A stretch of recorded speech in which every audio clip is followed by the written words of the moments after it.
We'll have the latest from Moscow and analyse the impact of sanctions both on Russia and the knock-on effects for the rest of the world. But first, here's our international correspondent, Orla Gearin. By night, they defend the capital. Skies full of fire. These Ukrainian troops are still holding off Russian forces. Their president calling on the invaders to lay down their arms.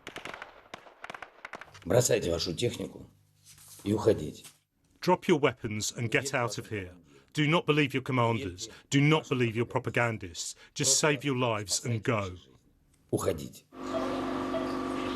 And in a Kyiv children's hospital, a young victim of Europe's newest war lies between life and death. He's just 13, and doctors tell us as his family tried to flee, they came under fire. It's unclear from which side. The smallest brother was killed, unfortunately.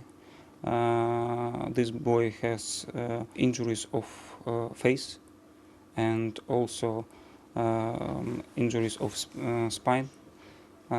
It's very difficult to say at this moment what is the prognosis, but we will try to do everything to save this child. Here at Okhmadet Hospital, the largest paediatric centre in Ukraine, staff are used to battling disease. Now they have to adjust to war on their doorstep. Most of the patients have been moved to the basement for safety reasons. There was another air raid siren just as we arrived.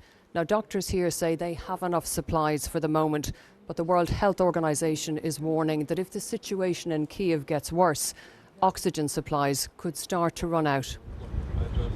And just outside, desperately ill children wait with their worried mothers to be transferred to Poland for cancer treatment no longer available here.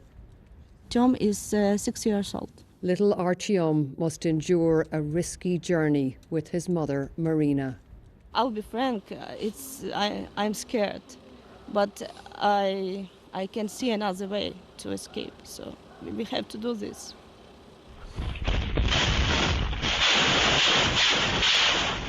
But no escape today in Kharkiv, Ukraine's second largest city. Military experts say it looks like Russia is using cluster bombs, which are banned by many countries. This is a residential area with no military objects. Here, a factory of some kind, now destroyed.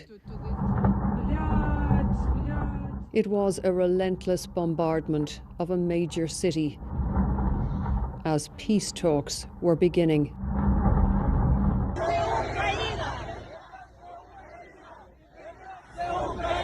This was the reception committee for Russian troops in the port city of Berdyansk in the east. Shouts of "Go home." Back in Kyiv, the air raid sirens were wailing again, and some were rushing for the railway station, including this group of students from India. We don't know what's going to happen next, but the only thing is that we are going to go to home, and we're trying our best to go back to home, that's it. There have been reports of foreign students not being allowed on trains. But in this time of war, hopes all will be treated equally. In these hard times, I just hope it doesn't matter who's Indian, who's Pakistani, Russian, Ukrainian. We all are just people, we have certain human rights. So I guess in these hard times, we should just help each other and cooperativeness, and that's all. Many are carried to the station by fear for their children, for their city, and the lives they led until last week. Inside, it was all too much for this beloved pet. And already there are queues for food, some wondering how long it will be before supplies start to run out. Day 5 of the invasion, and Ukraine still resists. But there are fears this city could be put under siege. And once again, darkness brings new danger in the capital. This time, a strike on a radar centre. The city hunkers down for another night, knowing there could be worse to come. Orla Guerin, BBC News, Kyiv.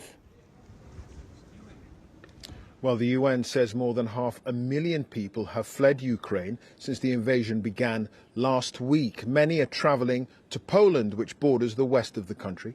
Our special correspondent Fergal Keane reports from the Ukrainian city of Lviv, close to the Polish border, on the growing refugee crisis. To the edge of desperation and beyond. In a bewildering crisis. The women and the children of Ukraine fleeing their country. You will not be allowed, the policeman shouts to the men on the stairwell. Women and children only. Tempers fray. Back and forth go the arguments and pleas.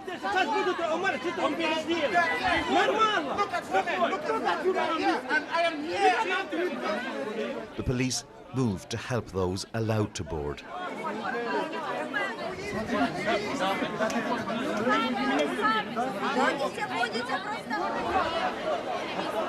So the women and children are being pulled from the crowd on the stairs now so that they can board the train. The police, again, are outnumbered, but they are doing their best. I've seen them go down there into the crowds and try and calm people. But it's very, very difficult given the volatility of the situation. I saw you in the queue. What do you feel? What's happening here? It's awful. It's very bad. What age is your baby? 1 year.